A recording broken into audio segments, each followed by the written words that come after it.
Hey everyone, welcome to another episode of the Takeaway Club, where I talk to interesting people across different walks of life to get to know their stories and, more importantly, how they got to where they are, including their motivations, habits, routines, and aspirations, some of which we can apply to our own lives.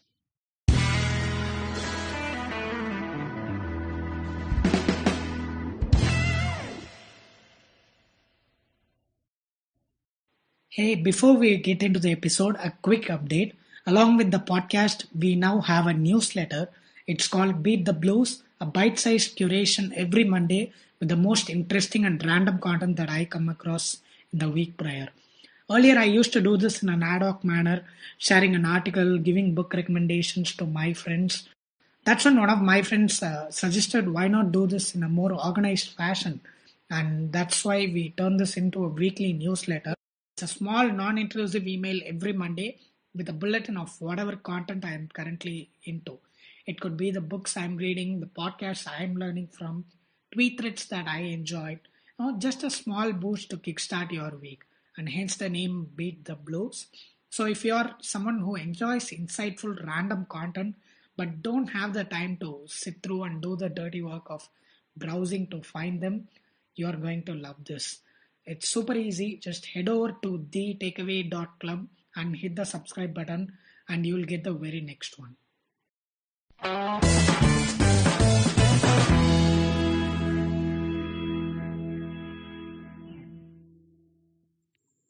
Hello, lovely humans. Thank you for tuning in to the Takeaway Club. In today's episode, I had the pleasure of talking to one of the smartest and exuberant founders in the Chennai startup ecosystem. He's a man on a mission to redefine the travel experience. It's none other than Ganapathy, founder and CEO PickYourTrail. It is a conversation that I've been looking forward to for quite some time. We had actually planned to get this done in the month of July, but one thing led to another, something or another came up, and we had to reschedule a bunch of times. But we had a lot of fun, even around the whole back and forth in the build up to the episode, turning it into a meme fest, as you might have seen in the show notes. But finally, we managed to get this done. And like a lot of good things, it was definitely worth the wait. Hari is an incredible human being, someone I've always looked up to, both as a leader and as a person. We cover a lot of things in the conversation, and if you're hesitant about listening or rolling your eyes at the length of the episode, you can throw those doubts out the window right now because the conversation absolutely flies. There is not one part that you would actually want to skip, right from his encounter with the German family as an exchange student to the paradigm shifts in the travel industry. Yes, that was the breadth and length of this conversation. Uh, we deep dive into a lot of things. Some things as straightforward as the lessons he learned from his time at InMobi, and at times more intricate stuff like connecting the dots, founder and their personality, and how it impacts a company's culture, and so on. And anyone who knows Hari knows how eloquent and generous he is with his words. But even I was surprised at how open and candid he was about certain delicate subjects like the current crisis and the question of survival for Pick Your Trail and such. All in all, it was a fun, super insightful conversation, and I hope you have as much fun listening as we did when recording. Without further ado, here's a wide ranging conversation with Hari Ganapathy.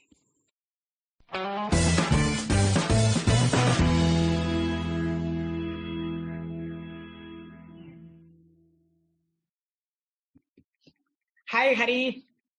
Hi Krishna, how are you? I'm doing good. I'm doing good. How are you? Very good, Krishna. Thank you. Thank you for doing this. I know I've sort of cursed you into agreeing to get on the show. I mean, I I, think you make a hustler. Your persistence is insane, and I've also been quite a kind of uh, held up with other stuff, and thanks to your persistence and memes. So, thank you for having me here. memes, yeah. I think if it that was my favorite part of this whole outreach, So I don't think I've ever done that with anyone else. We have in the course of the whole correspondence, I would have shared like 5, 6 memes, right? All Tamil Yeah, memes that is very specific to our whole invite. Right? So Correct. if it's okay with you, I'll probably put that up on the show notes. So I'll leave it up to you. Sure, sure. Sure, sure. Please go ahead. In fact, I can maybe choose the one I thought was really favorite as well, but it was crazy. Thank you. I mean, it boded well for me because I know you're also a fan of memes. So these are actually some of the aspects that I want to get into, right, as we progress with the conversation. But I thought a good starting point would be, your incredible and eventful journey so far. It's hard to pick one particular aspect when you have so many highlights. Right? So perhaps I'll start with the most exciting and probably the most easily relatable one: your love for travel. Where did it all begin? And what was your first visit like, or when did you realize this was more than just a one-time thing? For most Indians, it's traveling to foreign countries is like I want to do this one country that's on my bucket list. So, at what point did it transform from being this one thing you wanted to do to being the center of everything that you do in a way? Very, very well put, right? So I think if I had to reflect, I think this slowly grew upon and more than one pivotal point. I think the fact that we enjoyed travel, both me and Srinath, my co-founder, right? Uh-huh. We've kind of naturally we enjoy travel, and it's for me. I don't know. There's a very very beautiful essay by Pico Iyer on why we travel. Right, it's a Uh-huh. long form essay. Uh, I think that essay I would have read at least 100 times till date. I think, and this is not something that I've read after starting, but I mean during travel itself, right? Because I think I was introduced to it on Twitter. I think about 8 9 years back, and it's something that very I can personally identify with respect to why we travel, right? And for me, I mean, the very interesting parts about, I mean, you travel in some sense to both find your true sense and at the same time get lost, right? So I think Uh-huh. the very interesting ways of what travel means to me, and in general, I think travel is very curious by nature, right? I mean, you're in a new place, you want to know why they eat those kind of foods, or why is that festival celebrated that way, right? And that in some sense travel kind of satiates the curiosity, right? It makes you a seeker. You kind of, I mean, you go to a new place and you want to explore in the night. You want to just go walk about, see how people respond, right? Very simple things like, how people stand in a queue versus, how people buy things. And it's very different, right? And how do you negotiate? And I think that way, uh, I've been fortunate enough, privileged enough to have had the parents who had these LTAs, right? Leave Mhm. travel allowances as a concept, right? So I think obviously you end up using it almost every 2 years because it happens once in 4 years. So dad side, mom side, I mean, you just keep doing it. And you like it, don't like it, a large part of the travel at that point in time when I still didn't have a choice or say in where we were going were all to temples, right? But Mhm. then while you end up going to the temple, you also end up going to the beach near the temple, or you end up going to something, right? There is Gaya, there's Varanasi, there is Puri Uh-huh. Jagannath, right? And all of that, there's Mathura. So you end up going to Mathura, you also end up going to Taj Mahal, right? So in some sense, some parts of other things also get covered. And I think very early on, obviously, while a large part of the initial travel, like I said, was around temples, but I think that urge to go out and be there, I think, was there. Mhm. And I was lucky enough to then have friends, right? I mean, see, net, a lot of the habits that you pick up is about the company that you have, right? So, I mean, that's very crucial to, especially I think when you're around 20 to 23 to about 35, the circle that you keep really defines the habits that you pick up and you kind of hold on to, right? So, I was fortunate to have friends who were kind of willing and they were keen as well to travel and things like that. So, we ended up doing very small trips around places and where you stayed. So, you go, I mean, Bangalore, you go places around and things like that, right?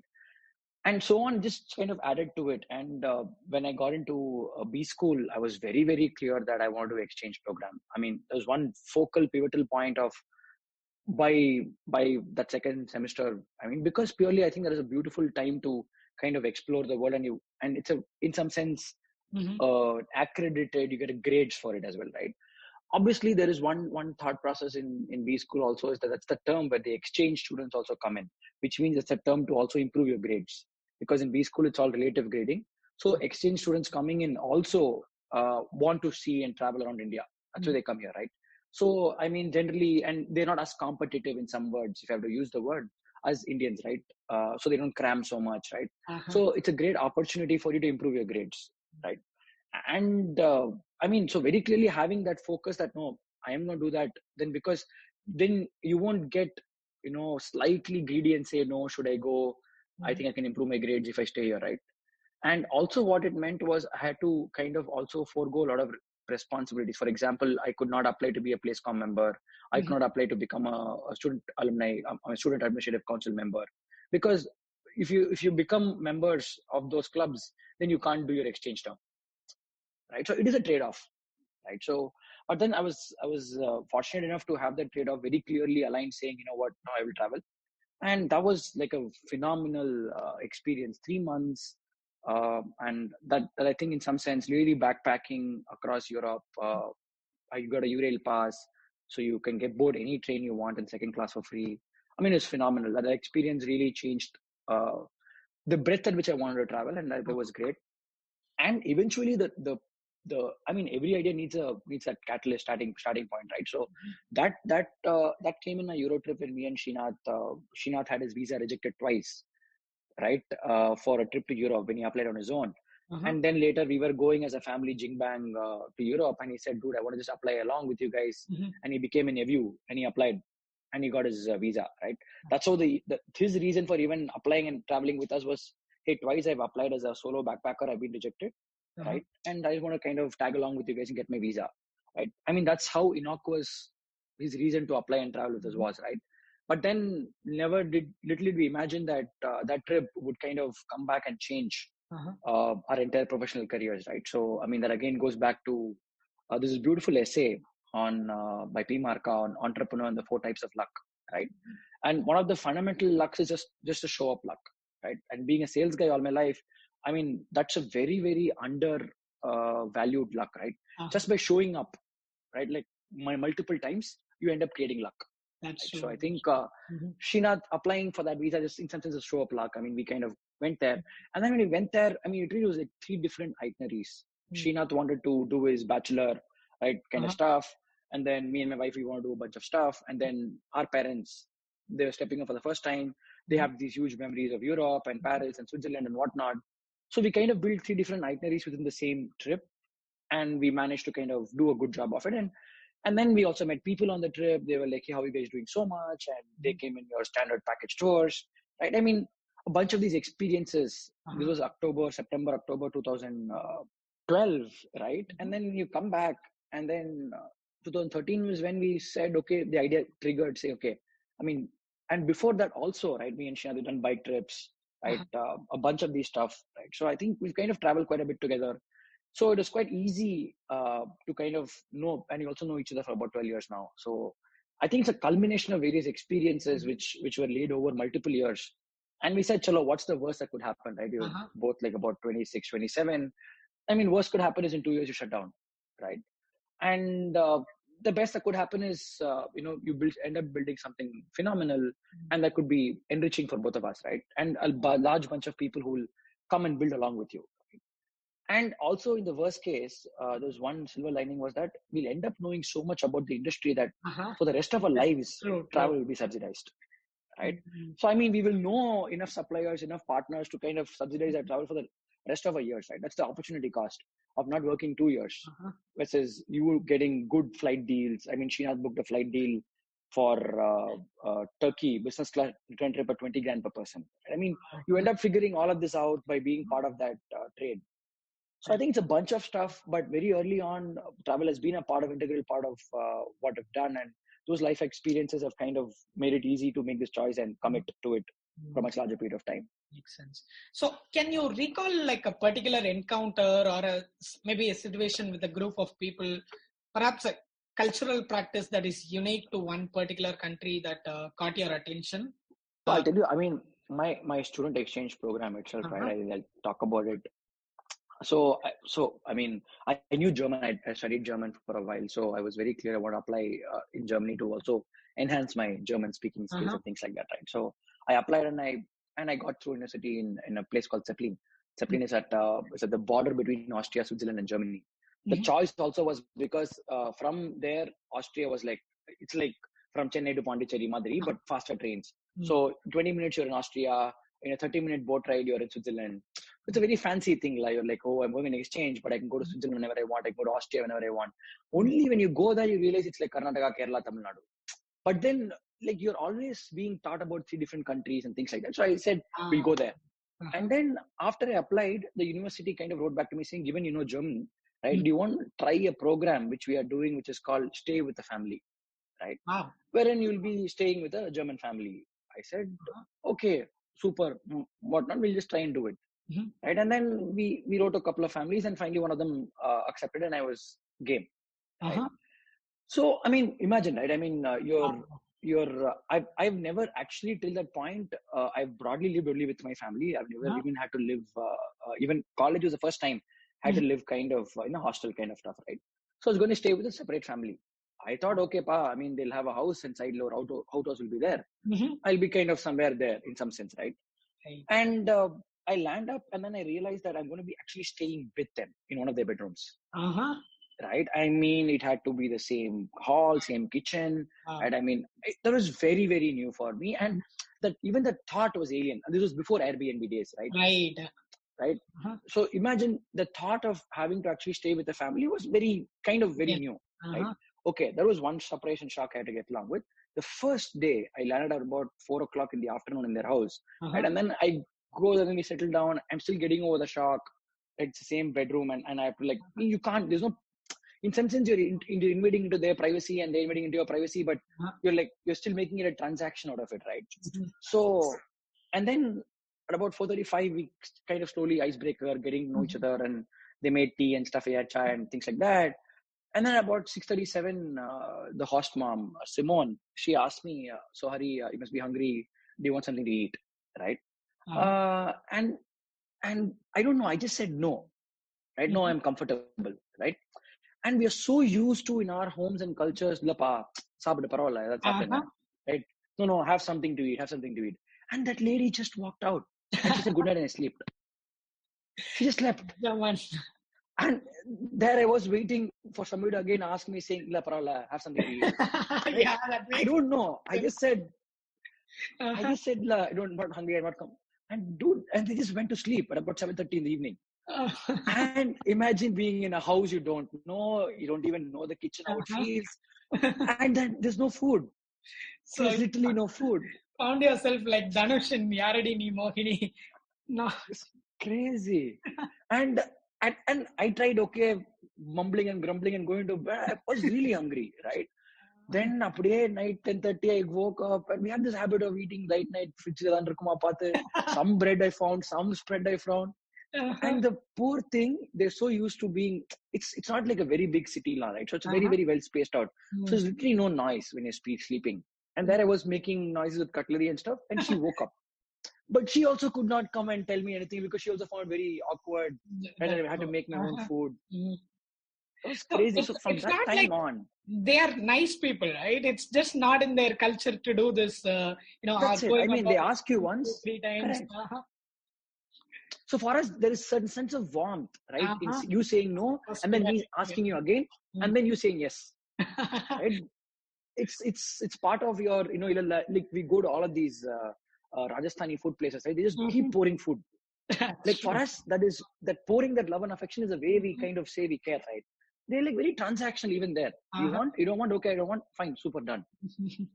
Even today when we meet, and luckily that the relationship is really strong. I've kind of known each other for now about 8 years now. We continue to like laugh about this and how now after that she's come to India many times, right? She's actually experienced this other side of it, right? Where she says no, but people keep pushing her. No, you have to have something, right? So that was crazy. It's a personal experience I like recall for a very long time. Super. So I want to get back to your love for travel. And of course, how you talked about how it led to founding PYT as such. But before that, if we can rewind the clock a little bit and go back to your younger days, even before college, maybe your school time, or can you look back now and point out any memorable incidents that sort of set you up for success, whatever you're doing currently? No, I think, see, net, okay, I don't know if there's any one pivotal Uh-huh. characteristic or whatever habit, but I think I've generally tried to live life, even you look at COVID right now, right? I mean, this Mhm. is not something our control. We had grandiose plans for Pick Your Trail and things were going great. That's it. It just threw a spanner in everybody's works, right? What's happening right now. I think, luckily enough, I've had multiple experiences where things have kind of gone not necessarily as per plan. So I think there's one thing I really don't think that you can have grand plans and execute it Mhm. them to the T. I think there's insane amount of uncertainties that happens along the way. And for example, like I never knew I'd be doing BSc in physics. I always thought, okay, Mhm. engineering was very easy and I would end up doing engineering. But I mean, right around, so there's something called TNPC, which happens in TN for you to kind of get into Uh-huh. your engineering, right? So bang in the middle of the TNPC exam prep, my dad had an accident. He went into coma, right? And I was literally trying to prepare from the Uh-huh. ICU for the TNPC entrance, and obviously didn't go really well, right? And so net the question was, should you do a paid seat versus you do having to do some other course, right? Mhm. And those are decisions you have to make at that point in time, while parents think very differently. I mean, there's a financial strain already with the accident, and I didn't have great marks to kind of go back and do a free seat, right? So then you took that leap of faith, say, okay, we'll do basic physics. I mean, that's all about it. You don't think too much, but in that point Uh-huh. you could only do so much, right? Similarly, I mean, 10th I was in DAV Gopalpuram, Mhm. slightly good schools in Chennai known to be, Mhm. and obviously I was doing quite well. I mean, I was not a phenomenal rank top 10 ranks, but I would not be bad, like 85 to 90%, right, roughly Mhm. there. So it was quite obvious. I thought, okay, chalo, I'll get into 11th in DAV, right? But again, DAV had something called a pre-board exam that Uh-huh. they have before the boards, and they actually use the pre-board exam marks as a cutoff for entrance into 11th, because they can't wait for your Uh-huh. board exam results to come out, right, Wow. to give entrance, right? Uh-huh. And everybody who's part of DAV would have to clear some X percentage of the pre-board exam for you to kind of get there, Mhm. right? And the bang in the middle of that, I had appendicitis operation, so I couldn't write my pre-board exams. Shit. Right? So, Mhm. and obviously being DAV, very discipline oriented and very truly, so they said, sorry, you haven't written. I can't assure you a seat right now. So we'll figure it out after board exams, Mhm. right? I mean, so then the doctors also advised you can't travel so far and find Mhm. some other school, right? And I ended up in SBOA because it's closer to home. I shouldn't Uh-huh. travel so far, right? But luckily, that was my first COVID experience, because from 5th till about 10th, I was in a boys' school, right? Uh-huh. And again, college was boys' school, Mhm. right? So if I look back now, maybe that incident just added up, gave me that little bit of exposure, and especially Uh-huh. 11th and 12th, your peak of your hormonal activity and stuff like that. So I mean, in some sense, you're able to kind of get that feeling and get that overall experience of having to work with other folks, right? I mean, so net, I think there's a large part of things that you can't control Uh-huh. in how things happen, and I've always kind of tried being cognizant of that, right? Mhm. Despite the only thing in your control is your effort, right? And Mhm. the outcome is not really in our control at all, and That's that's largely helped me run and also do things, right? So Mhm. maybe that's one thing that I kind of stick to, is how do you kind of stay true to efforts Uh-huh. and let the outcomes take care of itself. Let's talk about InMobi. Of course, InMobi needs no introduction. India's first unicorn. It's like a poster child of our startup ecosystem in a way. What was that experience like, especially switching from a B2C brand like Britannia? I think InMobi has a lot for in terms of our overall outlook, in terms of like you rightly pointed out, one of the first startup companies to have kind of really made a name for itself in India, right? And even there, I think so. When I wanted to move out of Britannia, because we were married and we're doing long distance post marriage, you want to come back Mhm. closer home. I interviewed there, and the person I was reporting into and me didn't get along well. I kind of cleared Naveen's interview and Abhay's interview, but the Uh-huh. person I was going to report to and me didn't get along really well, so kind of didn't work out. Right? But Uh-huh. again, then that person moved out of the company itself, and then the new person Right. joined in, and Naveen had kind of said, "We spoke to this person and he was good, but they didn't get along well, so maybe you talk to them." Right? Uh-huh. Again, by chance, and by then we were again. While I thought we were closer home, but still slightly long distance between Coimbatore and Chennai. So we Uh-huh. kind of, I was again look out for a commonplace, and hence we landed up in Bangalore. That's the backstory to more of a family-led kind of than, okay, I want to be in a startup kind of a mode, right? To be very honest, right? But that experience was crucial. And also, I think one of the things I wanted to do with that experience was in FMCG, a large part of your achievements are driven by two things. One is the team and the brand itself, right? So when I worked in Reckitt, Reckitt has a lot of pull brands, when I say. So Harpic, Dettol, right, Lysol. People just automatically buy them, right? But then similarly, Britannia had pull brands like Milk Bikis, Good Day, and things like that, right? So they sell by default. They don't have to push much, right? But for example, in Reckitt, Dettol soap was more of a push brand. There was Santu, there were other brands like Boy, right? So you had to kind of distribute and push and stuff like that, right? Then the team gets doing that. But with the InMobi role, I had a chance to test my own skills as an individual contributor, right? I mean, there you have to go build that brand, you have to go build the distribution there, right? And it is more of a traditional B2B sales role, right? Right. So you had to kind of go set up meetings and things like that. So that was one thing I was trying to get out of my comfort zone and learn that skill and see how good I was there. That was one.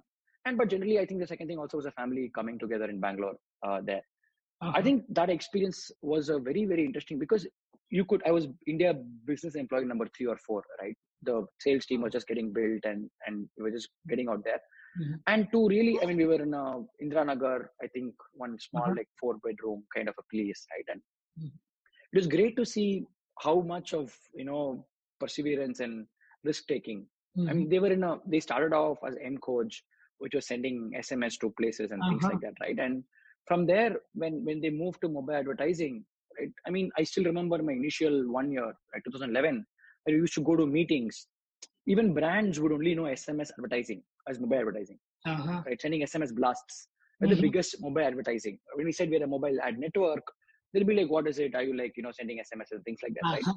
But it took that time so in some sense, being ahead of time in that idea really gave them that advantage, right? And over time, then people started using, and then at that point in time, Blackberries were still big, right? Android had just about launched, right? So, I mean, you didn't even have these, what we take for granted today, iOS, Android, right? Apps. None of this existed. I still remember there were like publishers like punjabivap.com. WAP was still a very used protocol, right? So I think that experience of having, how do you take risks? How do you be perseverant? Building the team, making mistakes in hiring, right? Being gentle on yourself. I mean, so many things. And the sheer amount of luck you create by putting together a stellar team.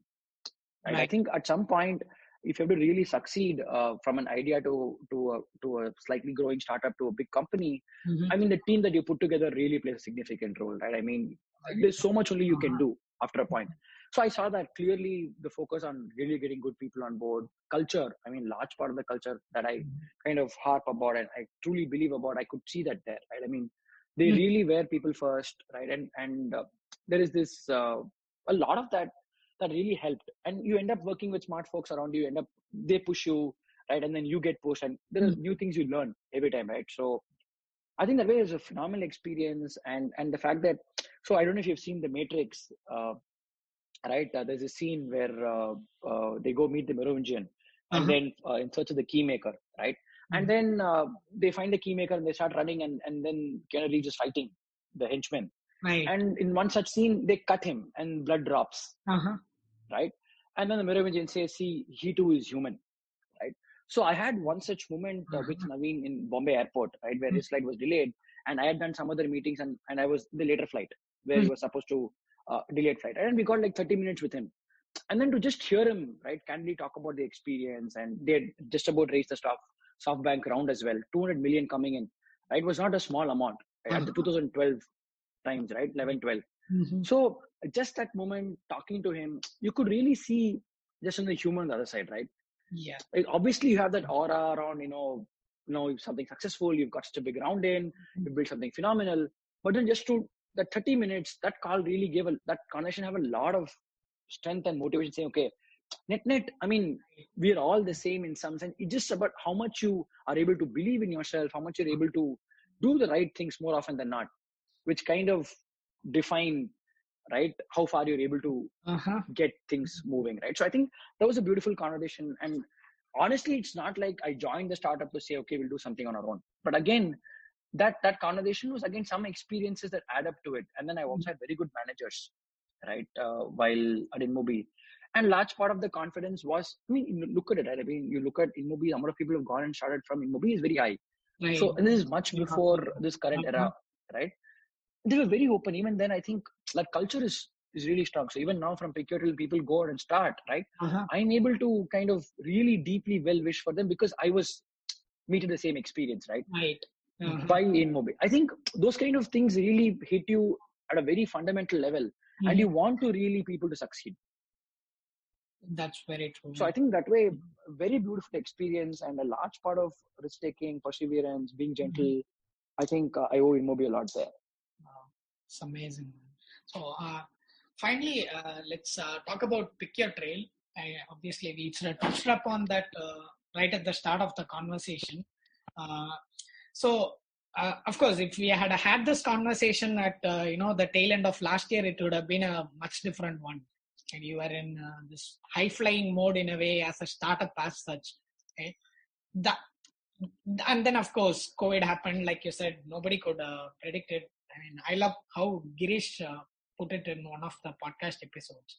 None of the top 10 predictions were 2020 magazines or websites. Not one even had the slightest sense of COVID there, right? Anywhere in that list. So, in that aspect, what are some of the things that have changed for you as a company in the last few months? So I think obviously, like you said, the overall mood itself, right, from growing and so in fact, recently for the first time in the 6 years, we slightly built some kind of a leadership team and you were trying to build them together, coming together and things like that, right? So we did something called a flywheel late last year, right, where we really got together. So one thing is to plan from our side, but then now that we had a team in place, we want to get their inputs and get their buy-in and their view of how things had to grow, right? So we did that exercise November last year and things were all set to kind of grow, right? I mean, we thought we were doing the right things. When boom, this hit. And that's something that, it's not even like 2-3 weeks and then we get over it. It's been almost 6 months now and counting. And it doesn't look like things are going to change anywhere in the next 5 to 6 months to where they were before. They will slowly improve, I hope. Right? But we are not going to get back to the levels where we were in the next 6 months also, right? So the battle is a really wrong one. And I don't think, honestly, as an individual also, right, I've never been put through such very long drawn battles, right? I mean, you fall ill, you fracture your hand, right? I mean, these are things that you get along really well, right? I mean, over a period of time, see, so I think a lot of conversations which I have with some folks is about if somebody came and told you, okay, by like December 23rd, right, COVID will get over. Right, then your mind reacts very differently to it because you have an endpoint. So when you fracture your arm, I remember I had fractured my arm right around my 12th board exam, right? But net I knew about 3 to 4 weeks it's going to get better, right? So you look forward to that. But right now, that the entire thing of that's like a rubber band just stretching and keep stretching, right? And it can break any point in time. I mean, your mental strength is being put to test, right? I think that's been one biggest change, right? How do we as a team react to this from a mental standpoint? That's been the biggest kind of battle we've had to fight, right? I mean, being comfortable with the fact that whatever we've built over the last 6.5 years is now completely broken down, right? I mean, you grow revenues over a period of time. Now you're looking at zero, and you're at zero. Not even looking at you're at zero, and you don't even know when things are. So I think that for me has been one of the most biggest changes, right? From planning for significant growth in 2019 end to saying, hey, you know what? We don't know how long it's going to last, right? How much do we hunker down? And do all of us have it in us to mentally wait it out, right? Right. And then rebuild this, right? I think that has been the mood. That's been something we've been trying to do for each other and be kind of okay to accept that it's not easy, and being gentle on each other, I think, has been the biggest change. Was there ever a question of survival within the team? And if it was, maybe how serious was it? PYD is something that we all really look up to and admire, right? As a company, what you're doing. But there was this very feeling of, from the little folks that I got to speak to in my network, there was this air of uneasiness, right? You know, uh, are they going to come back out of this stronger? How long is it going to take? How big of a hit? Okay, I think see survival is always given, right? Because this is not something that, like I said, it's not a short thing. It's already been 6 months, and the interesting part about the business is that, right? So we're in a leisure business, right? Mm-hmm. So everybody plans upfront for their vacation, which means that we our standard uh, booking to travel, booking to departure, what we call internally days to Uh-huh. depart, right, is anywhere between 45 to 60 days, Uh-huh. right? So cancellations are very, very less. The business itself has cancellations of 1.5%, 2%, right? Mm-hmm. Because it's a leisure trip, everybody's pre-planned, everybody's got their leaves approved, and Right. so on and so forth, Mm-hmm. right? If there is a cancellation, it's only because either visa is not granted or there's a personal Mm-hmm. loss, right? Uh, so what happened also was that neither while the COVID stuck only towards March end, right? Uh-huh. A lot of the bookings that were done in the previous months also got cancelled, which means net net you're looking at an entire year without revenue. And obviously it's not going to be easy, right? It's not like cash reserves are unending for you to be able to continue Right. without Uh-huh. revenue for a very long period of time. See, it's one thing to be at a 5-10 member team, right, and then not be without revenue, but when you're about, we were about 200 people, right, and even Uh-huh. when this hit, I think at least from our side, what we clearly did was we did not even mince words, and we tried being very upfront, saying, hey, you know what? Worst, I mean, best case, we look at October kind of a revival. This is March, I'm Uh-huh. talking about, right? So it's 6 months bare minimum. We said things could be really wrong, right? That's the business plan. We put 6 months of no revenue, right? Right. And the worst case could be even like, you don't know when things will get back, right? So, but then we don't think the team did anything wrong. It's not like we screwed up a business opportunity or Uh-huh. any of us kind of. So the only way to kind of survive as a team is if we all decide to kind of take pay cuts, right? That's the only thing we could do, right? So, and the team kind of responded really positively, and I think a large part of it, we're thankful for them to have that faith, but that also then signals that there is this chance of survival and coming back stronger, right? Uh-huh. But again, if there is a second wave, third wave, and things really don't get better, obviously your cash reserves will kind of run out, right? And it's but obvious that survival, you look at airlines shutting down, it's Mm-hmm. not easy, right? So I won't say that we are out of the woods as yet. There is this constant threat about survival that will always be there, because the nature of the threat is such. The Mm-hmm. nature of the threat is uncertainty, right? It's not something that anybody is clear about, right? Right. But the hope is that we should be able to, whatever we have done from the time we've taken the decision in March, is Mm-hmm. to run as though business as usual. We have built out new products. We've kind of focused on things we want to do. Whatever was part of the roadmap that we drew up, the flywheel is what we're focusing on and building, right? Because our belief is that, I mean, like I said, it goes back, right? Only efforts are in our control. Outcomes are never in our control. So we continue to do what we have to do, right? And Right. then we wait for results to play out on their own, right? If things, for example, we kind of put up a Maldives sale last month in July, right? Uh-huh.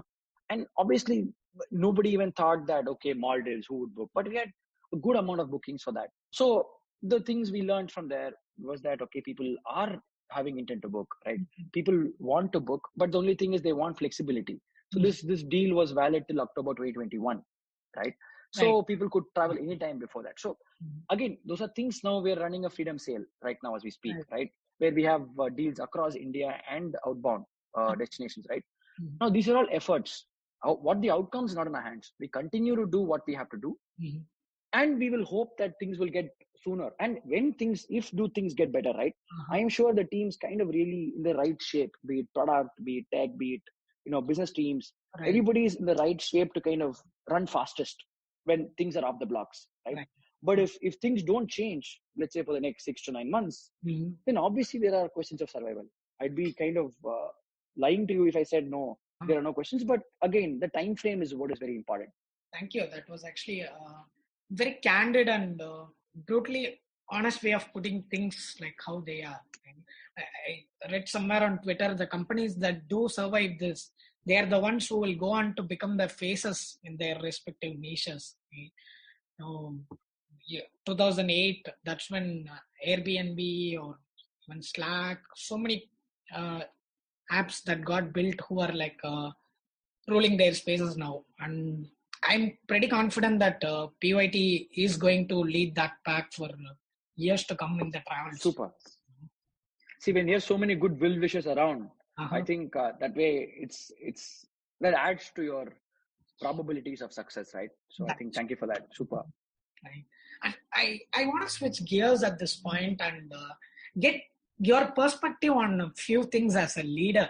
Obviously, my admiration personally for you as a founder is well documented. Kind of our networks overlap in more than one ways. My mentor is one of your good friends. Of course, you both went to the same college, and one of my close friends, Daryl, he did an internship at PickYourTrail. And whenever I speak with any of these folks, about startups or Chennai ecosystem, your name inevitably comes up in the conversation in a very positive light, right? And I cannot pinpoint any particular reason for that.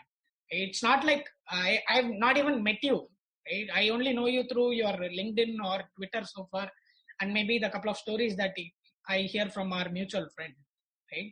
But even then, right, even without any particular reason, there is this admiration, a sense of looking up to you as a person, right? Maybe it's your unconventional career path or this X factor about your personality as such. So I want to understand that thought process a little better. I know I'm throwing out a lot of abstract things here, but maybe let's see if I can stitch together something that is concrete for people listening to understand as well. Maybe let's again going back to your journey, which you like to call as contrarian, right? BSc Physics, IMB, and then almost 6-7 years in sales, and then starting a travel company. Right? It's a quite unusual background for a classic tech CEO. Right? So the way I look at it, it looks like you are not afraid to dabble with different interests at different point of time. You know, whatever you are most passionate about in that particular phase of your life, figuring out what excites you the most. Is that something that you are deliberate about? I think first of all, thanks a lot for the kind words. I've been very I know fortunate, I sort and of went on a monologue there. so it's good. I could also catch some breath and drink some water. So, but coming back, I think so. If I look at, I think recently I did an exercise with some folks, right, as part of this mental Uh-huh. stamina piece. So I think honestly, I'd like to. One of the things I put out there was actually I recollected a bunch of folks who've played a very pivotal role Mhm. in helping me get where I've got it. I think. So I always believe that in the power of people. So imagine, right? So first time entrepreneur, right? No real background, and when we started, I mean, so I keep joking around that I have three companies, right? So my kids are about 5 years old, the kid Uh-huh. is about 6.5 years old, right? So we started at a time where things were just also not the most conducive times, right? By advice or general known, Uh-huh. uh, right? Facts. But I think having the right people in the ecosystem, having to look up to, being able to access them and talk to them and understand, right? I think a large part of that is because of people around, and you're able to learn from them. I think one thing that really I would think, ascribe this to is slightly some bit of shamelessness in asking, right, dumb questions also. Sometimes I think we tend to take ourselves too seriously, right? Mhm. And even be it class or anything, right? So you kind of think, no, should I ask? No, no. I think there is certain amount of joy you create by just being impulsive more Mhm. often than not. I think kids are very impulsive, right? If you look at kids, they're extremely impulsive, Right. and they have a very low sense of ego. Right? Mhm. I mean, so these two things I've tried keeping as much as possible, right? Be as impulsive as possible. They could be wrong. I mean, when you're especially when the team's grown, right? I've realized that my impulsiveness might not be the best thing to do, right? Because everybody doesn't uh, look at things the same way, right? But being not taking yourself too seriously, right? That's number one. Staying impulsive and listening to your gut in some sense a lot more often, right? And the overall net, if you look at it, one part of not taking yourself too seriously also becomes no ego, right? Uh-huh. So I think that has broadly helped a lot in whatever I've tried to do. And like you said, being true to yourself. See, one thing I really liked, so I remember this, I keep giving this example. I don't know if you've heard of a company called Bain, right? They're one of the big four consults, Ah, Bain and company, right? So as part of our campus, they do a lot. Every company comes and gives a company presentation, right, ah, about the company and stuff, right? So Bain's logo is a compass, right? That's their logo, right? That's something I recollect all the time. So I've sat in multiple company presentations. I don't know why I had to remember only this one, but that did a very deep impression on me. mm, So, and the guy went on to say, why did they choose the compass as the logo, right? ah, And as you are aware, the compass always points to the true north, right? And he said, as a consultant company, right? mm, Companies engage us, right?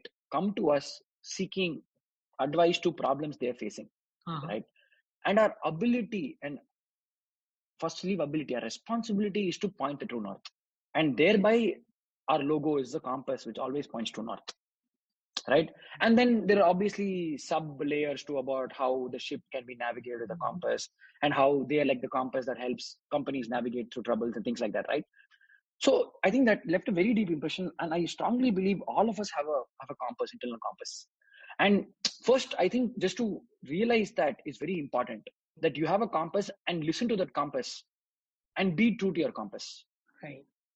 For Mm, example, one of the compass I hold is that there's no right or wrong. I generally don't believe there's a right or wrong. One ah, of the, I mean, while people might judge me, a lot of people judge me for saying this. Some point in time, I dabbled with the idea of teaching my daughter black is white and my son white is black. I mean, so many things, and then they might just get used to white being black and black being white, right? There's right. so many things that we are so conditioned to think, right? Goes back to consumer behavior, and you're conditioned to think so many Uh-huh. things that, I mean, I think dabbling in the gray is very, very crucial. And Uh-huh. so you have, all of us have certain kind of such things that we kind of are governed by internally, right? And that is why again going and having company is very critical, because sorry for physics bringing in here, but any magnetic field is distorted by another magnetic field, right? So it has its influence. So if the people you have around, they end up shaping. That's why I say I'm very lucky to have the right people, because they end up shaping your worldview, your compass, internal compass, right? And thereby we are net a sum total of all our life experiences, Mhm. and that's what we are, right? We some people are easily impressionable, some people are or what they are, right? So having had the right people, being true to what you are internally, because see, right or wrong is very subjective, right? But net, if you continue to do the same thing over and over again, right, Mhm. then you end up believing in that, and you end up increasing your chances of success, is my sense. Right. So Uh-huh. I think that was very important, and having the right set of folks. For example, I don't know who the mentor is. I mean, sure, the large part of his or her role would Mm. have been to kind of help you discover your true strengths. And I think there's this philosophy in people management that says, you know what, try and find people and improve on their weakness. But I take a view that improve on their strengths, right? I think it's very difficult uh, over, especially see when you start handling people professionally, they're about 25, Mhm. right? And then 27, 20. I mean, that's a lot of life experiences, right? To change over a period of time, right? So some of them are habits that you can flip a switch. Like cigarette smoking is a habit. Some habits can be switched. It's a switch you flip in the head. But a large part of behavior and attitude that you kind of demonstrate, right? You're better off trying to play to their strengths and improving their strengths Uh-huh. than to. Sehwag was a great player, right? I Uh, don't think anybody could have gone and told Sehwag, you start taking singles and playing, right? You will really become a. I mean, he's not that guy. And nobody came and told Dravid to learn to hit more sixes out of the park, right? I mean, instead, you kind of, Sehwag backs is more of his hand-eye coordination, a lot more. And you end up doing a lot more. The 300 he played in Multan was insane, right? But then uh-huh.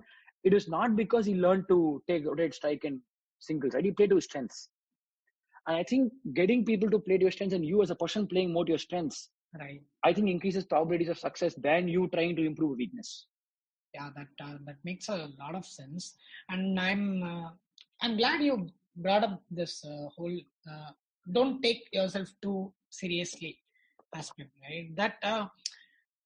And that's probably one of my favorite things about you as such. It's how approachable you are, right? And that's a fascinating trait, really. Like how we discussed at the start, this whole inviting through memes, bringing in Tamil movies, and the, I don't think I could have done that and gotten away with a lot of people.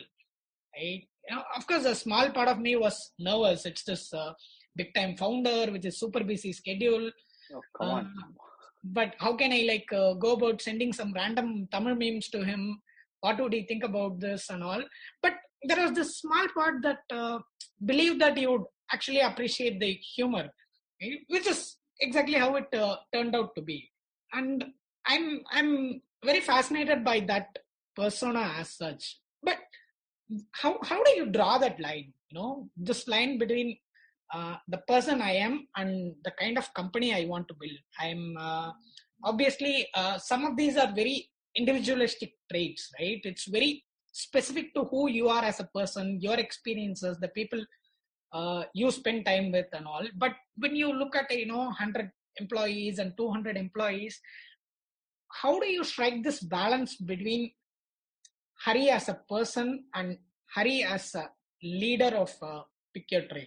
What point do you draw this line? No, this is me, and I cannot bring this fold of my personality into my leadership activities. It's a very, very interesting question because I've struggled quite a bit and I've kind of tried answering this for myself multiple times because, like you rightly said, how much of that you being a person outside and that nature versus in a very professional setup, how do you kind of balance? I think honestly, I don't think I've kind of managed to figure that out as yet as to what is it good? First of all, I don't know if it's good or bad, but I mean, is it, I'll tell you a very classic case, right? I mean, net, because you're approachable, you end up becoming approachable even at work. But then sometimes what happens is then you end up, I don't know, see, it's nature, you're approachable, you want to help, right? But then in that process, do you kind of, make their managers, right, lose their opportunity to help? I don't know. So these are things that I've kind of pondered quite a bit, right? And to be honest, I don't think I've kind of found that out as yet, but I don't know. I would love to kind of it's a constant evolution. I've kind of answered for myself how much of this. See, for example, things like sports, right? I love sports, and Exactly. that seeped in. That seeped in. The org has we've had a cricket team, right? We play quite often as a team. In the org, we play sport. We have an annual sports day. So we have a channel where we have a throwback, right? Because we're all working remote now. Clearly people are talking about sports day because every August we have sports day, right? Now that's luckily for both me and Srinath, right? We're quite active in our lifestyle, right? So it's very easy, and it is unavoidable, right? As a leader, your traits will seep. I don't know if you've noticed, if you notice over a period of time, the kind of words leaders use get picked up by the team as well in some sense sometimes, right? So it's inevitable that like Girish is a huge Rajini fan, so you end up having some parts of Rajini in Freshworks, right? I mean, there's no running away from it, right? So I think as a leader, whatever small team, big team, some parts of your traits they do trickle down into the team. There's no running away from it. Now, are they good or bad is the earlier battle I continue to say. I know sports is a good habit. I mean, we're lucky if the team is lapped on, right? And we kind of do it quite often. We play poker, right? Because, I mean, I strongly believe poker helps in people reading. It's more than a sport, right? In some sense, right? So we've kind of ended up playing poker, right? So things that we do, reading, for example, so the interesting is the other part is reading, right? So a large part of my life experiences and learnings have been talking to people or reading, right? Now when you try and inculcate that thought in people, now obviously you have different kinds of feedback there, right? So then we end up figuring out, okay, then how do we inculcate the habit, right? How do we see net if you're able to make that person realize the importance of something from more of a reflection than as a direction, reflection always wins, right? Direction by default needs signboards, right?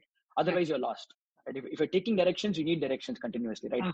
But if it's more of a reflective, right, realization, then you are seeking it, and that's the best thing to do, right? So that's a standard teaching a man how to fish versus feeding him fish, right? So I think those are things we try, but yeah, to short answer, I think it is something that happens. and which parts are right, which parts are not right. It's a very, very reflective figuring out process that I'm still in the process of.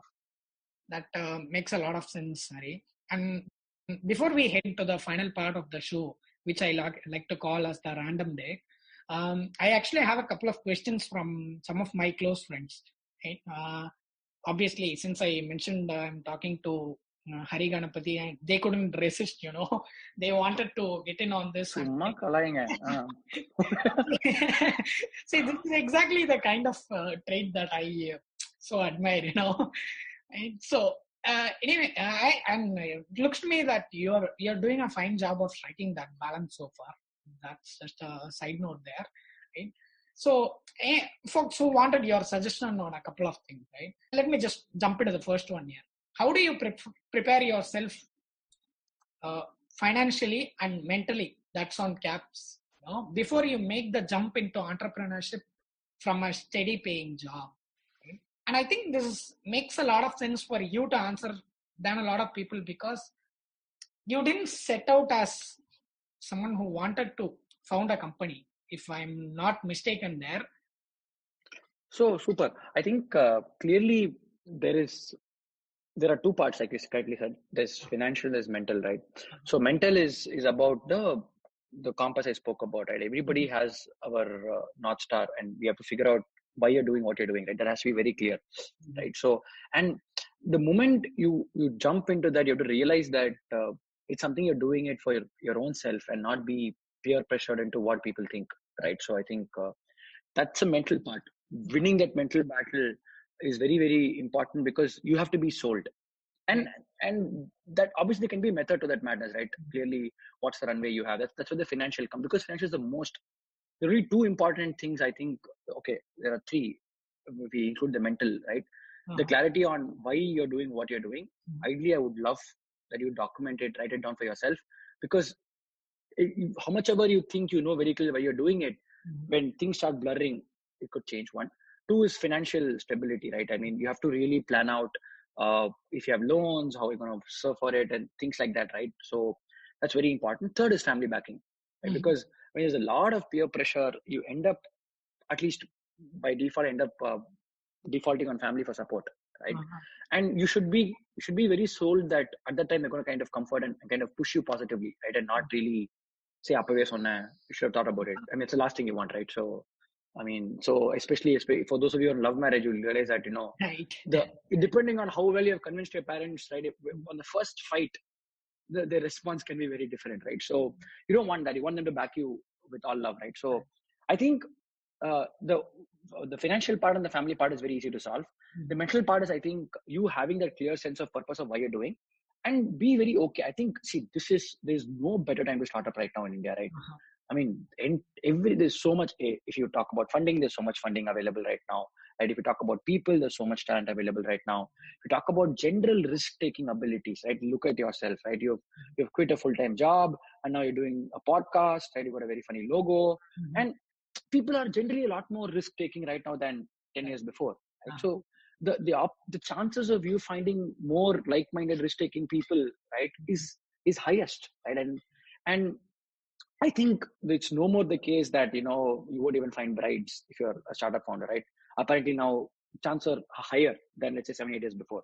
So I think as long as you have your financial and family clear, and the reason why you're doing very clear, right, then you should just go about and start it. And if you don't take yourself too seriously, then even failure is not an issue, right? Net, it's what you've learned in that process that's going to make you any day better. Ideally, 2 years financial runway. If I have to give a very, very solid answer, 2 years financial runway is better. Right. You give it about 2 years, right? Bare minimum.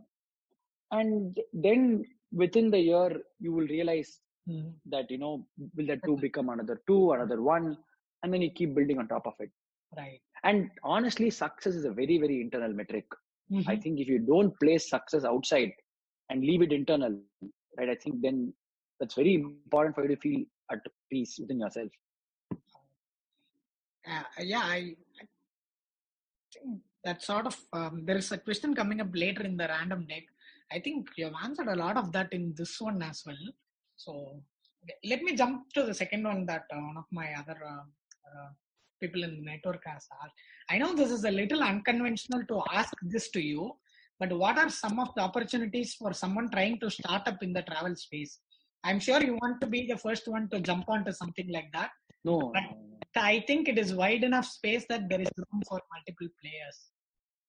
so very interesting, right? So Mhm.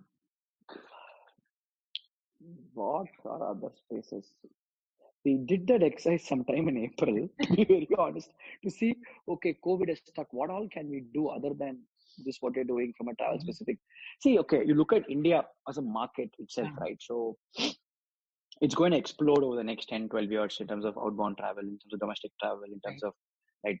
So many things are going to get streamlined, right? Mhm. So you pick up, the way to look at it is there are two parts. There's a B2C, there's a B2B, right? So if you're solving a B2B problem, Mhm. right, so when I say B2B, I mean a problem for the travel industry itself in India, Uh-huh. right? If you want to solve that, for example, you have to be an insider to Mhm. have known that problem, felt that pain, right, and thereby see what those. So honestly, I, I I don't have visibility of what all things can be solved for travel companies in India to become much better, right? On the B2B side, I think clearly a lot of opportunities will come up, right? Very simple, like even things like a city transport card, they're not standardized as yet, right? I mean, Mhm. today in Chennai, if you have to buy a transport card that works across bus, train, Right. or MRTS, right? I mean, you haven't solved for it very easily, right? Number one. One of the key things in outside India is these kids who act as travel guides, right? Now there's not much of those things happening. You could do that. Number two, right?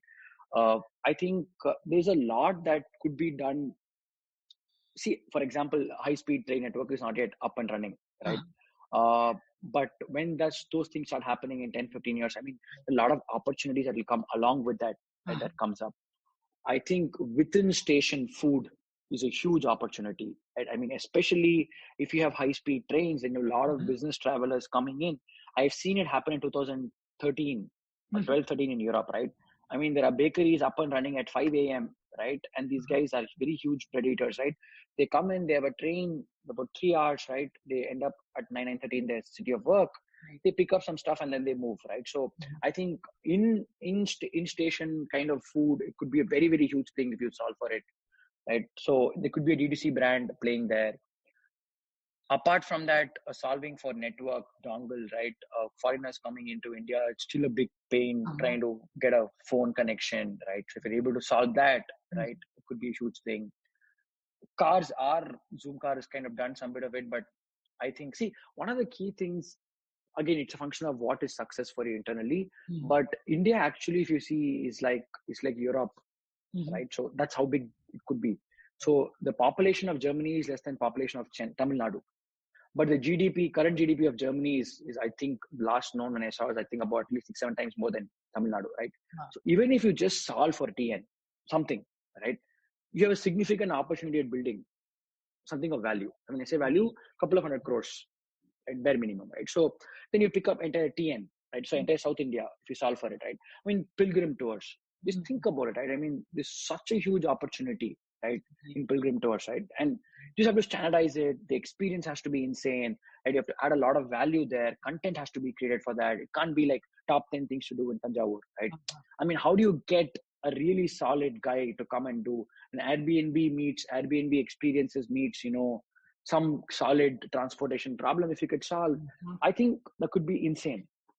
Right. I think there are huge opportunities there. So across, right, inbound, outbound, right, Mhm. infrastructure, there are opportunities galore, right? I mean, you just look at number of hotels. Right. There are not many, right? You have to go to Kodai. Now you will have a lot of hotels, but one thing start getting better, I'm assuming Jan Feb, right? You Mhm. always have a lot of good properties. Right? Oyo actually set out to solve that fundamental problem, right? Standardizing tier two, tier three towns, right? And not just tier two, tier three towns, tier two, tier three hotel, right? If they're just, I mean, they're still trying, but if they're able to nail that Mhm. experience, right, then overall ecosystem value goes up multiple notches. It's interesting. You sort of, threw around like two, three really good ideas there on the fly. And this is another interesting question. What next? It's sort of like the title of an essay. Something that Paul Graham would write.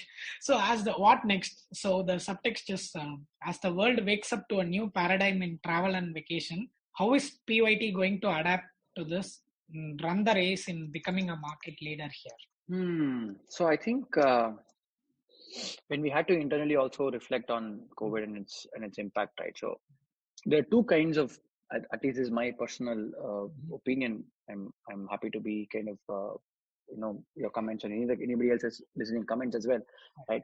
I think clearly there are some things that are amenable to change, right? For example, let's say Swiggy, right? So a large part of us cooking didn't come very naturally, right? And it was more of a core. You had to wake up early. We didn't wake up early as a society. We were getting a little bit more laid back. So then, when office had to be there, so you end up ordering food, right? And things like, oh, you have a cook and things like that, right? So you're in principle okay for those habits to change, and thereby some new opportunities can come, right? Change can disrupt, right? Now remote is another thing, right? So in principle, over the 6-7 months, people have either got used to it or are getting used to it. But how much of this would change, we don't know, right? Though while I'm the other side of the remote viewpoint, right? But there are certain structural shifts that can happen. When I say structural shifts, even 20-30% of people getting used to working remote is a structural shift, right? But when I look at travel, right, the human need, right, and inherent human desire to explore is not changed. Time immemorial, right? We were by default, we are like nomads and tribes. That's inherently in our DNA, right? We invented the wheel, right? Then from wheel, we kind of moved to railroads, then we moved to steam engine, then we moved to aeroplanes. Now we want to colonize Mars. So that this is a very, very deep down inherent thing. So that's not going to go away, right? So I believe that this is a very, very long pause. It's unfortunate. It's like literally you are on pause and your memories from the past are like playing out in like half speed loop. Right? That's how it is for most travel companies right now. You can't do anything about it. You can only feel very happy about things happened in the past, and you have no control on when the pause will be lifted, right? I mean, governments are changing, e-pass restrictions are changing. Tomorrow you're allowed, day after tomorrow not allowed. There's so much uncertainty, both in terms of protocols and the virus itself, the source, right? But I don't believe the inherent desire to conquer, to go see a new place, to go make memories, right? If at all anything, I think people being locked down will start valuing the outdoors a lot more, right? If at all anything, right? I think that could happen, right? So I think we are in an industry which fundamentally caters to a human trait, right? So I don't see a significant change, right? How we consume will VR AR come? I honestly don't know. Maybe I'm slightly not have enough vision there, but I think from a travel perspective, right, that the experience and the chance these encounters and things like that are very difficult to be programmatically solved, right? Yes, you might when you feel like on demand VR might be great. Hey, I want to relive my memory of being in Rome, right? Maybe that could be useful, right? So maybe if somebody put up a device where you could actually visualize yourself being there, right, and then record and keep it. But even there, I go back, right? All the photos we click, unless Google or Facebook threw up a memory, beautiful feature to build, right? You think about it. The insight is nobody goes back to their photos. And let me throw back the memory to them. Like same time 4 years ago. That's how now we relive our memories, right? So maybe those would be interesting, right? Those could be interesting things. But by default, that becoming your main medium of consumption of a particular place, I doubt. So I think in this particular case, I think I like to say the more things they seem to change, they remain the same, right? So I think the inherent need to travel, the quest to conquer, the desire to experience something new, right? I think will be there. And by default, we're already a society where some people like to travel and some people don't like to travel. That behavior is already inherent. That's true. Right? So you'll have friends who'll be like, "Illa macha, it's okay, just chill," right? And some people like, come, this, right? So I think that's broadly done already, right? So I think, but the pause is super long. So you just have to wait it out and say, post this, we are hoping that people will kind of start traveling a lot more and things should start becoming normal. But when will they go back to normal? Depends on vaccine, depends on people getting used to it, depends on, scientific data emerging about the virus and so on, and so many other uncertainties which are not in our control. Right, that's true. So that sort of wraps up our major part of the conversation. So let's jump into random depth. It's aimed to be, less intense in a way. First thing is, who's the person you reach out to the most for advice? Multiple people, to be Uh-huh. honest, right? So, like, for example, there are multiple people that I've kind of reach out to depending on. So, some people are subject matter experts, right? Some Uh-huh. people have built products, right? So, you kind of bounce off product ideas with them. Some people have built very strong teams. Uh-huh. You reach out to them, right? But I've kind of through this pandemic started working with one of my mentors, and a lot more deeper now. In some sense, a very coach kind of a relationship right now, and that's more from that mental stamina you spoke about, right? And how do we kind of weather the storm? Right. So sometimes you end up in such crisis questioning yourself, right? So I think that Uh-huh. that way a coach really helps there, right? But I think you have to build a wide vary. I mean, you need to have somebody on the HR side who you can kind of bounce off thoughts in Right. terms of how do you structure Uh-huh. teams, how do you, because when you're a smaller team, the one organization structure works. When you're a larger team, right, some other, and these things can also be learned from founders, but Uh-huh. founders always don't see, we are very good generalists, right, but not necessarily great subject matter experts, right? Uh-huh. Uh, so sometimes it's better getting into subject matter expert opinion. So bunch of folks, and obviously you have a very core inner circle of people you kind of are vulnerable to and are able to Uh-huh. kind of talk through your fears. Right. And so I think it's a mix. I wouldn't say this is 1%, to be honest. Uh-huh. Yeah, that makes sense. Let me just jump on to the next one here. If you could have dinner with a very popular personality, could be thinkers, their founders or actors, who would you want to have a conversation with over food? Oh, so many people. There's no one person. So many people. For example, recently I was reading Bill Campbell's book. I'd love to kind of chat with him to understand. I mean, imagine that you're a coach to so many Uh-huh. biggies, right? So the sheer amount of responsibility, that could be one, right? I would love to, be with Vikram, the actor, right? I mean, Uh-huh. Dhanush, the actor. I mean, Vikram, not only like given up career. How do you rebuild career? Dhanush is like rags to riches kind of a story in some sense. And you look at his, I mean, so that's clearly one. So many people. For me, there are a lot of folks who I was talking to. In fact, one of the chats I had during this lockdown was with my kids go to a school, and the principal of the school, she comes from a Marwadi family, right? Uh-huh. And it's not very very very and she's at least 10 15 years older to me, hopefully, I'm not sure, but not very very normal for them to kind of start something on their own, right? Uh-huh. So how she had to kind of fight her way through to I start with a crash in her own house Right. to build a Montessori school. And I mean, so those conditions also, I think inspiration can come from anybody. It not necessarily be a very acclaimed figure. So I think, but clearly these people on the sports side have a lot of respect for so many personalities, right? To kind of build what they've built, right? So I think Gary Kirsten, Stephen Fleming, Dhoni, obviously. I mean, Uh-huh. you just have to kind of go talk to them, right? Uh-huh. And understand. I'd love to kind of talk to Dravid to see. I mean, he's a perfect second fiddle, right? I Uh-huh. mean, all through your life, you're not center of attention, Right. and you're still at peace with yourself, right? I mean, Sachin, and that guy does so much. Obviously, people try and talk about Dravid, but Uh-huh. how does it feel to live through that period, right? Where everybody talks about Sachin, goes gaga about Sachin, and then you are so good at still what you're doing, right? How did it not let you affect you at all? So those are things I'd love to kind of chat up with. Dravid and Sachin, Sorry. like the Tesla and Edison story in Yeah, terms but of. I think so similar life to have just been there. I don't know how to just wake up every day and be good at yourself, but see, it's a very human thing, right, to Uh-huh. seek appreciation, right? I mean, through this connection also, you've been very nice to me, said good things Uh-huh. about me. It's a very human thing, right? So to seek appreciation, receive appreciation, but still be okay with not so much appreciation. How do you do? I mean, very beautiful. I heard Gopichand was one there. Freshworks does a yearly thing, rework, right? So I think Uh-huh. Gopichand was there for one of those, and to hear him was amazing, right? Just to hear him. Mm-hmm. That was a very beautiful condition. I mean, that guy has single-handedly produced so many badminton championships for Uh-huh. India right now, Mm-hmm. right? And how do you go about doing that, right? So there is Virendra Skira. Right? I mean, so many people. I think I'd love to share stories about people building what they're doing, Anybody you put me on the side, generally shameless and curiosity is a very deadly combo. Right? So I end up asking so many things. It's just fun. That's true. Next one is if you could gift 100 copies of one of your favorite books, which book would you give to people? Whoa, very, very difficult question. There's so many books. How can you pick up one?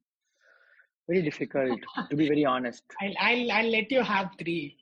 I had Aishwarya Ashok a few episodes back, and she's this big bookworm, and this you said this is supposed to be low intensity, but this is the one that I struggle most with. So let me have 300 copies. I want to give 3 books, so I'll give you that option. Crazy. I don't know. I'm also very bad with recalling. So it's the bias, right? Recency bias exists. So I'm trying hard to fight my recency bias and not recommend books I'm reading right now or have recently finished. So that's why having a Goodreads account helps, I think, but I don't have one. Crazy. I don't know. So I think one book I'll obviously talk about is The Prophet by Khalil Gibran. I think you have to. It's a very, very, very, very small book. Where he talks about various emotions and responses to it, right? So I think that book has hugely helped me. Generally, I think it's a very, very good book to kind of read when you're reflecting and things like that, right? So it's like I'll quote one about children he speaks, but I think it's also you can also apply it to the teams you build, right? So I mean, he talks about, I'm not able to recall the entire thing, I'll paraphrase it, but he talks in the lines of, you can give them your dreams, but you can't give them wings, right? So, and this is like children have been shot from you. You're like the bow and the arrows, and while you can't control, once you've shot, you really can't control where they end up, right? In some sense, right? So, I think again, that's the effort to outcomes in some sense. So, I think that book is a very beautiful book. Second one is Thinking Fast and Slow by Dale Kahneman. I think it's slightly dry. If depends on your inclination towards things, but it's a beautiful book on biases and how. See, by default we are biased, right? And I continue to tell my team, context and bias are two sides of the same coin, right? You develop context over time. But then, see, currently, right? I mean, you go ask somebody who is the head of HR in Cognizant to come and talk about working remote. I mean, very difficult, right? That person has been in a very different setting, context of 10, 15 years of having built HR is very different from what is the current age group. What are they talking about, right? Take teachers right now. Kids are like muting video, ma'am, no signal. How do you conduct tests? Right? If you've done so many question papers, all that is gone because the environment in which tests are being conducted, the context is no bias, right? So I think that book is a beautiful book, reflection on biases and how we by default make shortcuts to decide, right? And where biases play a significant role in that, and how can you as a brand or a product use that, right, to drive. A lot of game mechanics is about those biases, right? So who would have thought that people buy stuff on PUBG, and that's $1 million industry by itself, right? So I mean, you want to look good, right? Yeah. So even in a video game, you want to look good, right? So it's crazy. I can see as a consumer behavior behaves the aspirant. How fascinating you would find those to be. Yeah, crazy. It's amazing. So I think these are two books. Clearly, I think slightly, if I have to pull up a book that I don't know if I've read it, and many people not, I don't know. I'll just read. I'm trying to pull up a book that's not very popular. There's a book called Checklist Manifesto by Atul Gawande. It's a very beautiful book. Again, so a lot of the times we think that Illappa, it needs a set of brilliance to really achieve something in life. Right? So it goes back to sports, right? I mean, how much have we talk about Kohli and Dhoni, right? I mean, they're not superstars just because they're superstars, right? I mean, there is this control on diet, there's control on gymming, there's control on nets. The sheer amount of hours they spend practicing is not easily visible, but everybody wants to become like them in the shortest period of time. This book talks about so Atul Gawande is a doctor, right, in the US, and he talks about how just having checklists can guarantee success, right? 9 out of 10 times. right? And how we inherently avoid checklists, right? And that's discipline, right? So net in an emergency response room, when somebody is ushered in, right? There's a checklist manifesto at work. You take their pulse, you take their BP, you take their temperature, right? You have to do all of that, right? And I will record all of that, right? And because that serves as somebody coming in and trying to troubleshoot, all of these kind of actually helps them troubleshoot, right? So I think that was a beautiful book, and he talks about three kinds of things that people build, right? It's a very interesting thing. Uh, I don't recollect. So there's simple. I think simple. One second, just give me a second. I don't recollect the three kinds of stuff that you could build, right? Simple, and there is complex, and then there's one more, right? I forget the third one. Figure that out. So simple is, I'm not sure. So simple is anything that is a recipe book, right? You just look at it, series of steps, checklists you follow.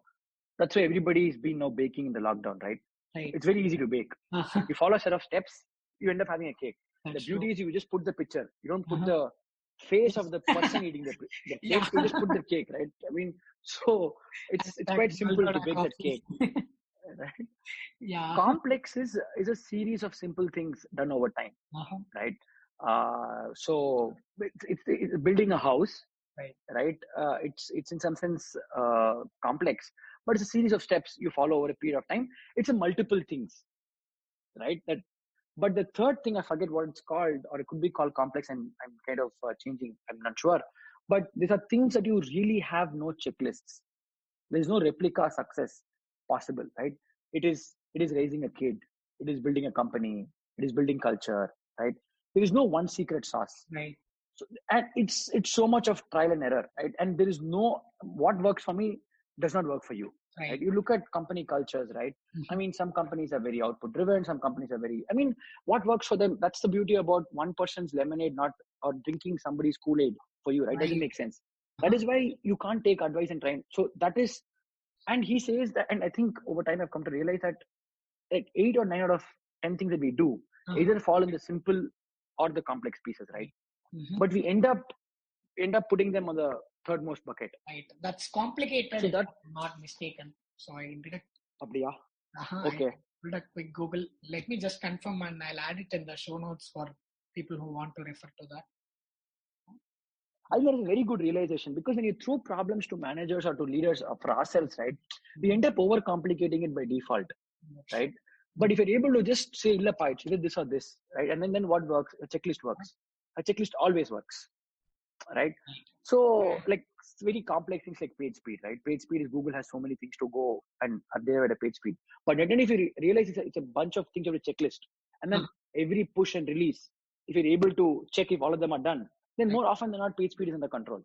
Right. Similarly for hiring, Amazon has this very, very solid hiring process, right? But it's something I'm sure they've kind of fabricated over time and tweaked over time. Right. Makes sense. This sounds similar to Scott Adams. I have to learn to speak in very small sentences. No, in certain cases, it's more the merrier, especially for as a podcast host. It's always the case for me. Yeah, I think your responses have been that makes sense. And I think your responses have been so. I won't let you have to say anything. I'm really sorry about it, but. No. I speak in every episode, right? This episode is special because you are on it, right? That's true for every guest coming on. I'm going to be here in episode 1, 12, 50, whatnot. So people are tuning in to hear you. Right? So I'll jump on to just a couple of quick ones here. If there was a universal billboard in every town in the world, and you get to pick what goes on into that billboard, what message would you share for the world? Could be a quote or a life lesson or anything that you want to say.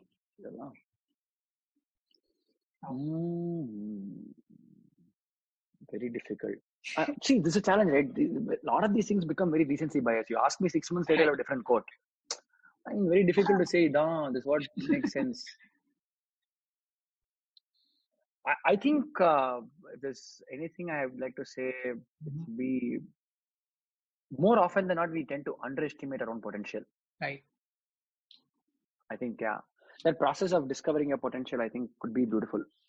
I don't know if it's even quote worthy.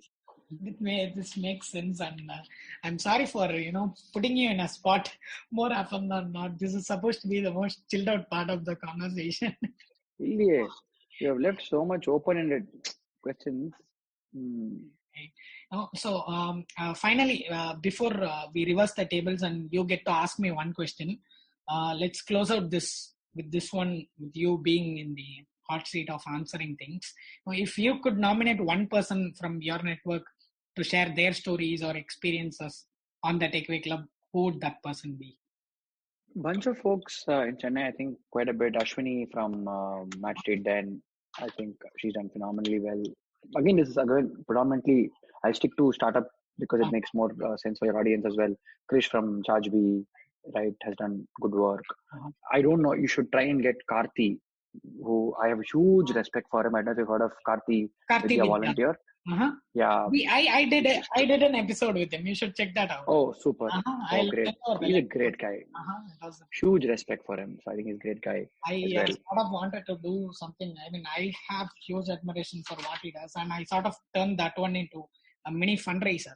I was some 3-4 episodes in, and whoever listened, I sort of pledged that the Takeaway Club will contribute a certain amount for every person who listens to this episode. And so that was very nice. I had very that good. Back. Okay, so and thank you for that. So this is 2 names, super. Yeah. This is sort of the product feature that I'm building into the podcast. You have this continuous supply of folks that you can continue to reach out and pick your brains. See, in fact, I think I've long debated about this, and I don't know. I leave this thought with you because you're doing this. I think more than people like Krish, Ashwini, me, you should really try and see. These are okay. I think the challenges could be we have to figure out folks, right, who are actually contributing to our success on the in field some sense. and They've helped us get the there. mainstream. Right? I think that's where you'll have real questions. Like they will have questions.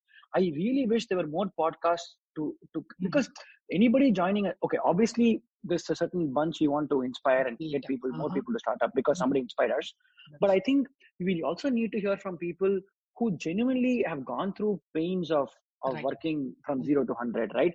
And hear their stories. I think that'd be super interesting for you. Yeah, and for the audience also. Very true.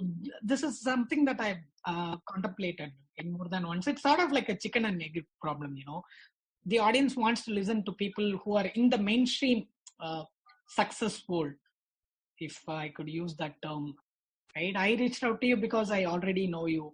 And it's difficult for me as a host to reach out to a stranger who I have not heard of, right?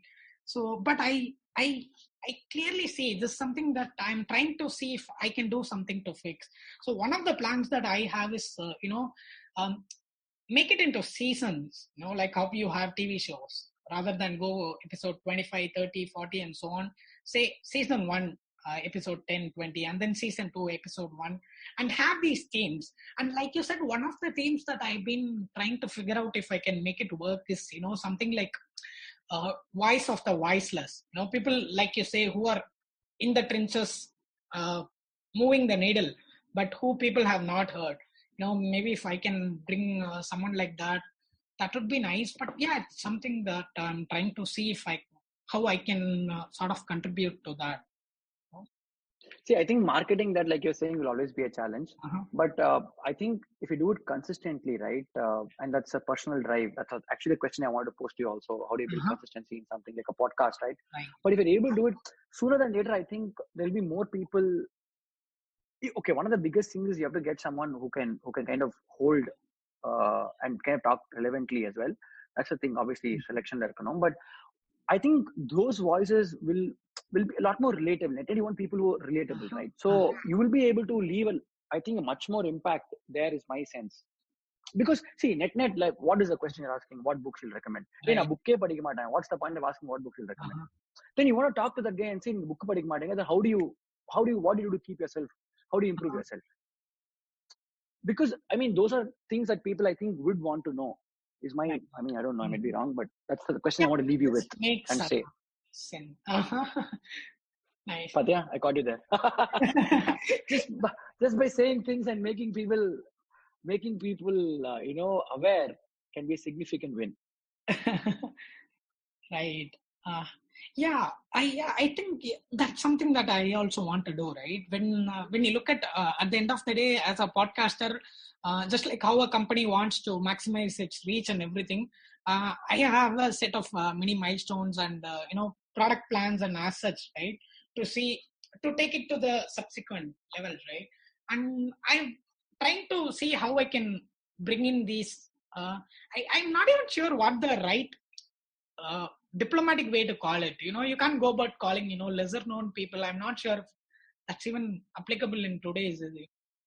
But yeah, but I've had folks like one episode that I could recall is there is this person called Sandhya Chandrasekharan, Kovai Sandhya on Twitter. So I knew her from Twitter only. So she caught my attention because she's a normal working mom. She has a 6-year-old kid, and asking her about how she manages work and uh, household work and office work and how she plans to raise her kid. So they were very interesting things. Like you said, that's more relatable than a startup CEO who's trying to hustle into building a $1 million company. Right? Or folks, people, 100 people listening, 99 people, they don't want to be in the founder business, like you say, right? So yeah, let's see. Let's hopefully, I'll try to make it as unique as possible for my podcast as well. So yeah, Yes. did I answer that adequately? I'm not sure. So, Yes. so I've had the easier questions have been run out. Why did you start a podcast? What niche are you gonna be in? And the more questions that come in, I kind of feel that heat. Here I am grilling you folks for 70-80 minutes, and the one question that you ask, I can kind of say, oh no, I can see, oh, I'm going about asking about what you would put on a billboard, right? So yeah, so it's nice No, that I think we. super. I think as long as these are things you should try. I think as part of the overall ecosystem, Uh-huh. it has to kind of more people. One of the things I really request a lot of founders also when I speak to them is going to write, Right. because so many of them have good. If any founders are listening, you know who I referring to, but a bunch of people I keep telling them just write, Mm-hmm. because there's so much inherent. See, you have to reflect when you write, right? So it's not very easy. Mm-hmm. And yeah, I've got that habit slowly in the team. Like bunch of my folks at PickYourTrail have started writing, right, Yeah, yeah. on Actually, becoming a that's product probably one manager. of the things that I wanted to cover. You're one of those companies who is very vocal about your employee stories as well. Even last week, I remember reading about this person who jumped from consultancy to product management. That was very Correct. useful advice. Until you as a leader take the initiative to uh, ask your folks to do that, that story never gets out. Right? That's I think it's important because that's more for everybody out there. It's interesting for people to also, and the more people do it, right, then more amazing the overall ecosystem becomes, right? It becomes very vibrant and buzzing. right. That's that's very true. Hmm. Well, this was super insightful Super. and super fun. I wish. I mean, Yes, that's I had a lot what of I fun. expected, knowing you as a person. And that is exactly how it turned out to be. And again, thank you for making the time. I know the kind of phase you're going through as a company, and for you to make up the time for something like this, that's again, that's a testament to you as a leader. And that's You that's could one of also look at it as finding one reason to get away from kids on a Sunday. I mean, at a very fundamental level, it could be that also. I'm not saying that is, but I'm just saying it could be looked right. that way also. So before we wrap up, I have two things. One, where Innuma. can people reach you? Solunga. This is sort of like people who want to continue the discussion after it is over. So where can people reach you? So that's one part. And the second part is, what are some of the things that you at Pick Your Trail are up to these days? What should we keep track of? So let's close with that. Done. Okay. So best is Twitter. Uh-huh. Hari PYT. HARIPYT is I'm on Twitter. I'm slightly active there and super easy. We can talk about it. I love the platform. And what we're up to, we like I said, we're trying a bunch of. So we launched a deals platform, right? India's first leisure holiday deals platform, right? So it's kind of done well initially traction wise from an overall numbers wise. So currently we're running a freedom sale. I love and urge everyone to check out. Please put it in your notes also. Put it in the caption also if possible, right? So I think the sale is doing well. We've got about up to 60% off on clear properties, which are like good brand names. So you're assured of safety and you can travel till up to 1 year. So Nice. that way it's also not additional to make, but you get a very good price when you book now. That's what we're up to. Then there are a bunch of other things we're trying on the product side. So hopefully you should hear on that in the coming weeks and months. It's awesome. Otherwise, yeah, we're having fun. Super. Whichever Hopefully, possible. when this thing goes away, whenever it is, we'll probably catch up in person. Chennai. Yes, look forward to hosting you at office. Super. Thank you, Hari. It has been a pleasure. Take Done. care. Thanks a lot. Thank you. Ciao. Bye, Krishna.